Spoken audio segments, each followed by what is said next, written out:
Hoy vamos a hablar de las decisiones que tomamos y que en ocasiones nos afectan negativamente gran parte de nuestra vida o inclusive el resto de nuestra vida.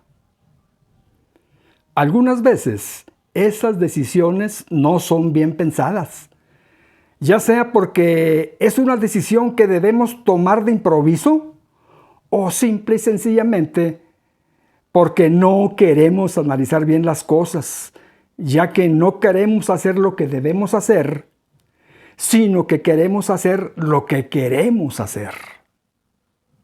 De cualquier manera, sea que tengamos tiempo de analizar bien las cosas, o sea que no tengamos tiempo de analizar bien las cosas, cada uno de nosotros somos responsables de las decisiones que tomamos en nuestra vida. Marcos 14, 51 y 52 dice de la siguiente manera: pero cierto joven le seguía, cubierto el cuerpo con una sábana, y le prendieron. Mas él, dejando la sábana, huyó desnudo.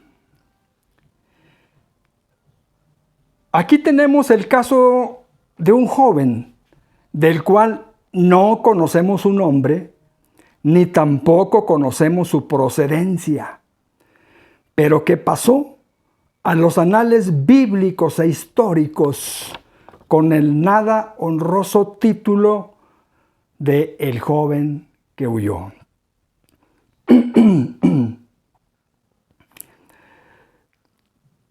Así lo conocemos y así pasó a la historia, el joven que huyó. Probablemente este joven estaba ya acostado o a punto de irse a la cama, porque leemos que andaba cubierto con una sábana. Cuando oyó decir que los alguaciles habían prendido al Señor, y él quiso salir a investigar el asunto. Podemos suponer que este joven tenía un verdadero interés en saber qué sería del Señor, pero como muchos otros, no quería ser identificado, y menos en esos momentos, como un seguidor de Jesús de Nazaret. No en esos momentos. ¡Qué tremendo! ¡Qué tremendo! ¡Qué tremendo! ¿Qué podríamos decir a favor de este joven que pasó por un mal momento? Listen, no es que este joven haya pasado por un mal momento, sino que fue una situación que se presentó y él tomó la decisión de huir. Amén. No es que en la vida haya buenos y malos momentos, sino que son situaciones que se nos presentan y ante las cuales hemos de tomar decisiones. Y claro, esas decisiones pueden ser favorables o desfavorables. Es como ir por un sinuoso camino ante el cual encontramos diferentes obstáculos.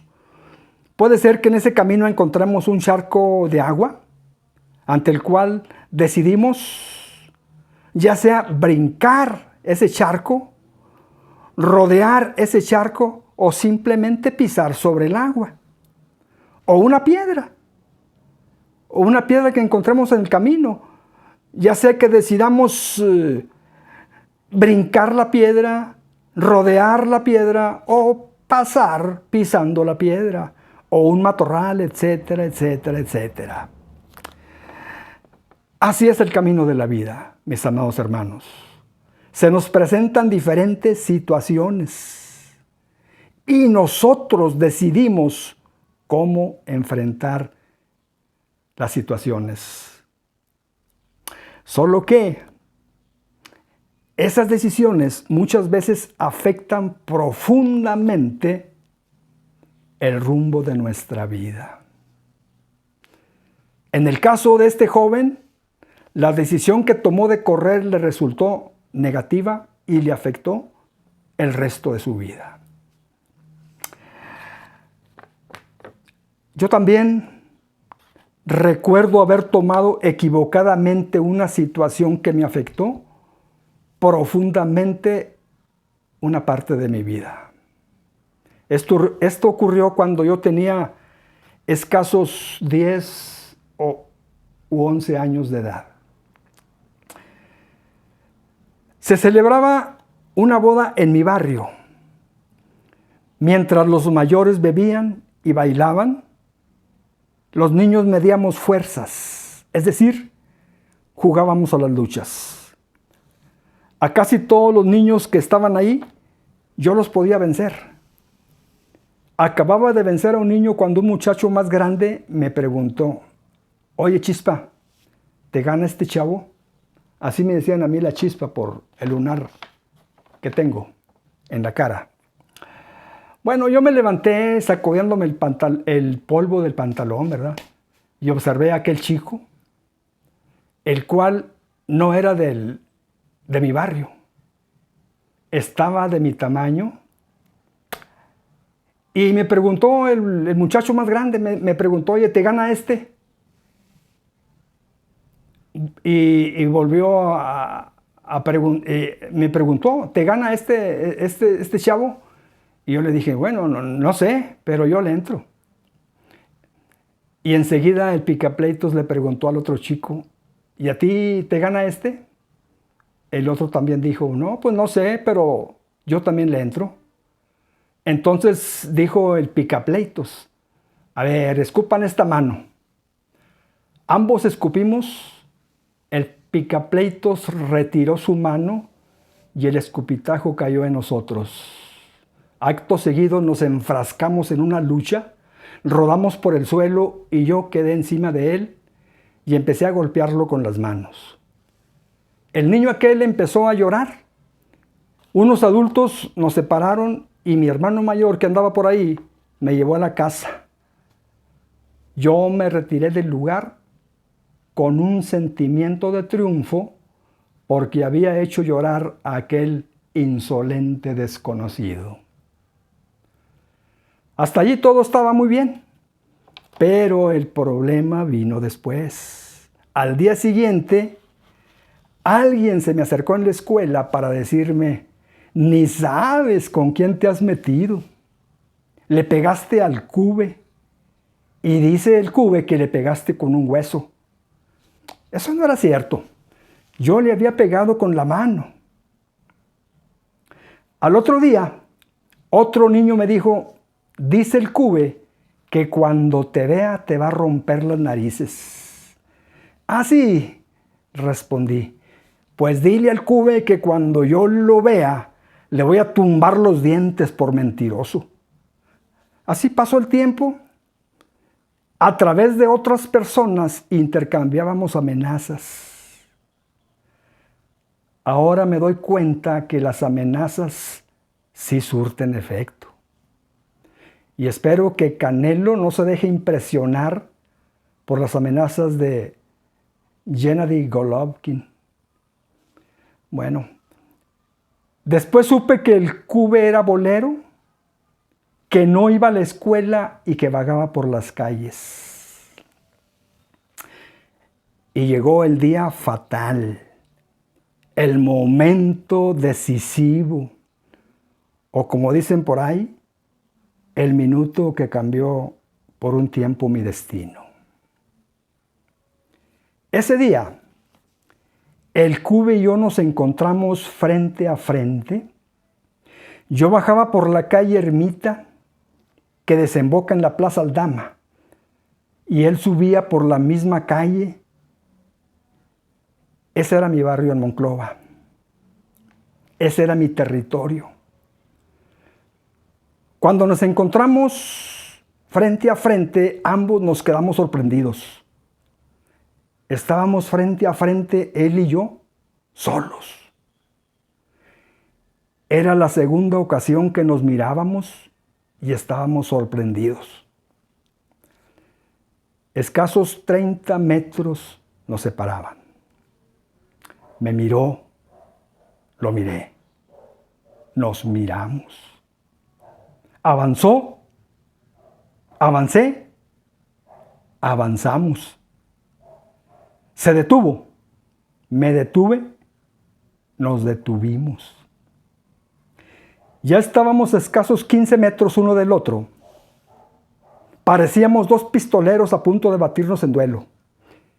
En esos momentos, ni los autos ni las bicicletas que pasaban nos podían distraer.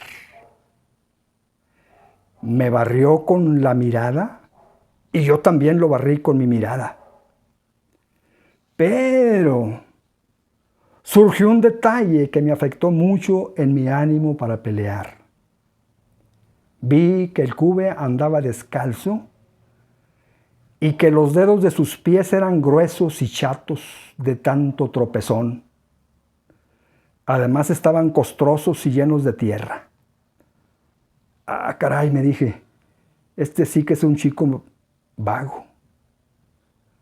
Yo había visto en la escuela que cuando dos chicos se peleaban, si uno de ellos andaba descalzo y si tenía los dedos chatos de tanto tropezón, era el que ganaba. Entonces cometí el error que por mucho tiempo me lamenté. Di la vuelta y corrí para alejarme del lugar, y el niño aquel corrió detrás de mí. Ay, Dios mío, si yo pudiera hacer retroceder las manecillas del tiempo para estar en aquel preciso momento en que nos medíamos con la mirada y cambiar la decisión de correr no hacia atrás, sino hacia adelante, estoy seguro que aquel chico hubiera corrido para alejarse de mí. Pero no. Me dejé impresionar por unos dedos chatos y costrosos y ahí empezó mi calvario. El Cube siempre andaba acompañado de sus secuaces, el Visco y el Mambo. El Cube era bolero, el Visco vendía chicles y el Mambo era un chico más pequeño que nosotros, de escasos 7 años de edad, que bailaba un mambo por 10 centavos. Los tres eran inseparables y me agarraron de carrilla. Había veces en que mi mamá me mandaba a la frutería y si ellos me encontraban, me quebraban los huevos, me reventaban los tomates y me quitaban los plátanos. Recuerdo que el Cube le decía al Mambo, al pequeño niñito le decía, a ver, Mambío, mójale la oreja a este vato. Y el Mambo se paraba de puntas y me mojaba una oreja. Muy bien, decía el Cube. Ahora mójale la otra. Y el Mambo me mojaba la otra oreja. Que le mojaran a uno la oreja con saliva era una gran humillación.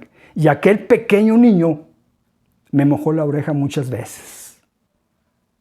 Así es que muchas veces yo llegué a mi casa con los huevos quebrados, con los tomates reventados, sin plátanos y con las orejas mojadas. El tiempo pasó y un día me dijeron que el Cube se había ido en un circo. ¡Qué bueno!, pensé. Ojalá y lo pongan a darle de comer a los leones. Otro día me dijeron, fíjate que dicen que el Cube es trapecista en el Circo de la Muerte. ¿De veras?, dije yo. Ojalá y lo pongan, lo obliguen a hacer el triple salto mortal, sin red de protección. Bueno, todo eso que les cuento me aconteció a partir de aquel momento en que el Cube y yo nos medíamos con la mirada. Reconozco que me dejé influir por las amenazas y los comentarios de mis amigos que decían que el Cube era un chico bravo y peleonero. Y yo también reconozco que me dejé impresionar por unos dedos chatos y costrosos. Espero que el Canelo no se deje impresionar por las bravatas de Golovkin, ¿eh? Vamos a ver el ejemplo bíblico de una persona que tomó una decisión equivocada y que le afectó negativamente una parte de su vida. Me refiero a David.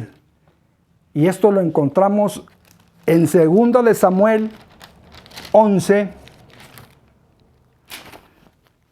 del 1 al 4. Dice así la palabra de Dios. Aconteció al año siguiente, en el tiempo que salen los reyes a la guerra, que David envió a Joab y con él a sus siervos y a todo Israel, y destruyeron a los amonitas y sitiaron a Rabá, pero David se quedó en Jerusalén. Y sucedió un día, al caer la tarde, que se levantó David de su lecho y se paseaba sobre el terrado de la casa real, y vio desde el terrado a una mujer que se estaba bañando, la cual era muy hermosa. Envió David a preguntar por aquella mujer y le dijeron: aquella es Betsabé, hija de Eliam, mujer de Urías Heteo. Y envió David mensajeros y la tomó y vino a él y él durmió con ella. Luego ella se purificó de su inmundicia y se volvió a su casa. Todo comenzó una calurosa tarde primaveral. Digo primaveral porque, según un comentarista, la primavera era la época del año en que las potencias bélicas realizaban operaciones militares. Repito, era una calurosa tarde de primavera en que las plantas están reverdecidas, en que las pajaritas enseñan a sus hijitos a volar, y en que, como dice una canción, las mariposas volaban de flor en flor. Esa tarde, David salió a caminar por la terraza de su palacio y seguramente vio los patios de las casas circundantes. No pudo ver el templo porque todavía no estaba construido, pero sí pudo ver las murallas que rodeaban la ciudad. Pero observando, vio algo que le llamó poderosamente la atención. Vio a una mujer bañándose y dice la Biblia que esta mujer era muy hermosa. Cuidado, David, cuidado. Cuidado porque tienes un problema. ¿Saben ustedes cuál era ese problema que tenía David? No le atinaron. El principal problema que tenía David no eran las mujeres. El principal problema que tenía David es que era muy poderoso. Tenía un ejército que le obedecían todo. Podía ordenar que se presentara ante él X persona y así sucedía. Y así mismo sucedió con esta mujer. Otro hombre quizás también pudo ver a esta mujer bañándose, pero no pasó de ahí. ¿Por qué? Bueno, pues porque no tenía el poder que sí tenía David. David tenía el poder para hacer comparecer esa mujer ante él y lo ejecutó. ¡Qué tremenda paradoja! ¡Qué tremenda paradoja! Entre más poder se tiene, más débil se es. Muchas veces criticamos a David y decimos: qué carnal era este brother, o mejor dicho, qué carnal era este carnal. Pero hay que tener en cuenta una cosa, que David tenía el poder. David tenía el poder. Si tú tuvieras el poder, ¿lo harías? Solo Dios sabe, mis amados hermanos, por qué no nos concede tener muchas cosas. Quizás porque no lo sabríamos administrar. Las pasiones que batallan contra el alma influyeron en este hombre, en David, para que tomara una decisión equivocada. Y es que el alma no tiene la capacidad para oponerse a las pasiones que hacen ebullición en nosotros. Las pasiones son deseos desordenados. Por ejemplo, cuando yo quiero algo y lo quiero ya, ese es un deseo desordenado. Esa es una pasión. Cuando alguien quiere tener algo, digamos por ejemplo un automóvil, y se le mete en la cabeza el tenerlo, quizás endeude, quizás pida prestado o quizás robe. Bueno, pues ese es un deseo desordenado, esa es una pasión. Cuando alguien quiere tener relaciones sexuales con X persona, no importando el estado civil, ese es un deseo desordenado, esa es una pasión. Las pasiones son deseos desordenados que salen, o mejor dicho, que permitimos que salgan de nuestro control. Algunos ejemplos de pasiones son el odio, la codicia, la envidia, la lujuria, como en el caso de David, y el temor. Hay otras pasiones más. El temor es una pasión desordenada. ¿Saben por qué, mis amados hermanos? Sobre todo me refiero a los cristianos.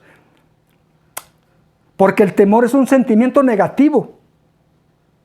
¿Por qué? Porque el temor es la ausencia de amor. Así lo dice el apóstol Juan en 1 de Juan 4:18, donde dice: en el amor no hay temor, sino que el perfecto amor echa fuera el temor. De donde el que teme no ha sido perfeccionado en el amor. El cristiano no debe temer nada, nada, nada. ¿Por qué razón? Bueno, pues porque Dios está por sobre todas las cosas. Por eso y nada más por eso. Porque Dios está por sobre todas las cosas. Otro día ampliamos específicamente este punto. Por lo pronto, volvamos al pasaje inicial. Marcos 14:51 dice, mas él, dejando la sábana, huyó desnudo. Qué diferente hubiera sido si la Biblia dijera algo así como: mas él, extendiendo sus manos, se entregó para seguir a su Señor. Pero no. Este joven no aprovechó la oportunidad de manifestar fidelidad al Señor y pasó a los anales bíblicos e históricos con el nada honroso título de el joven que huyó. Huyó de una forma ridícula y cómica. Ridícula porque huyó y cómica por la forma en que huyó. Huyó desnudo, es decir, se le podían ver las nalgas al correr. Quizás a este joven al momento le resultó bien su plan, al haber corrido, porque no dice la Escritura que lo hayan atrapado. Pero a la postre, el resultado fue fatal, porque fíjense bien en esto.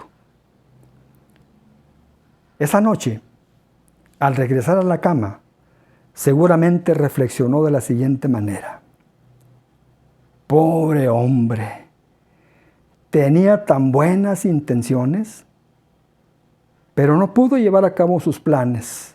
Se lo impidieron los soldados. No era el Mesías que todos esperábamos. Seguramente que algo así fue la reflexión del joven al regresar a la cama. Pero al otro día, cuando Jesús de Nazaret fue crucificado y sucedieron todos esos fenómenos naturales que relata la Biblia, que el cielo se oscureció, que la tierra tembló, que el velo del templo se rasgó, etcétera, etcétera, etcétera. Y luego al tercer día, que según se dijo resucitó, seguramente que este joven se lamentó de no haber sido lo suficientemente valiente para seguir al Señor. Qué tremendo, mis amados hermanos, qué tremendo. Este joven no aprovechó su área de oportunidad. Dios nos da oportunidades. A unos Dios les da la oportunidad de llegar a conocerle a Él, es decir, a Dios. Y a otros Dios les da la oportunidad de que le manifiesten a Él su fidelidad. Son dos cosas muy diferentes. Por ejemplo, cuando Dios llamó de entre millones de personas a Abraham, le estaba dando la oportunidad de conocerle y Abraham aprovechó esa oportunidad.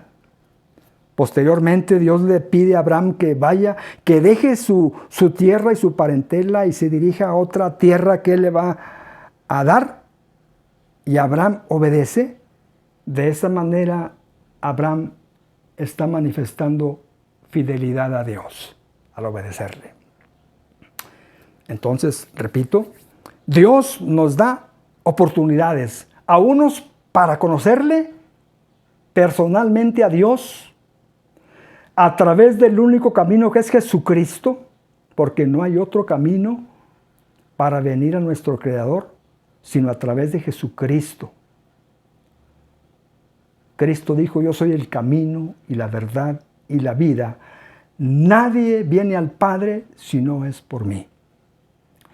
Bueno, y a otros, a los que ya le conocen a Dios, Dios les da la oportunidad de que le manifiesten su fidelidad a Él.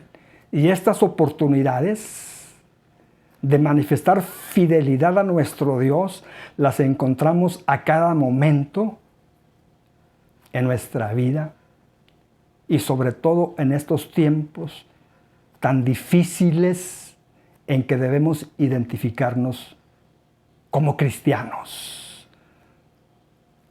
Y repito lo que dice el apóstol Juan, ¿verdad? Que el perfecto amor echa fuera el temor. No, el cristiano no tiene por qué temer, porque donde quiera que esté él, Dios está por sobre todas las cosas y debemos hacer las cosas sabiendo que nuestro Dios, donde quiera que estemos, está con nosotros. Dios te bendiga, amado hermano y estimado amigo.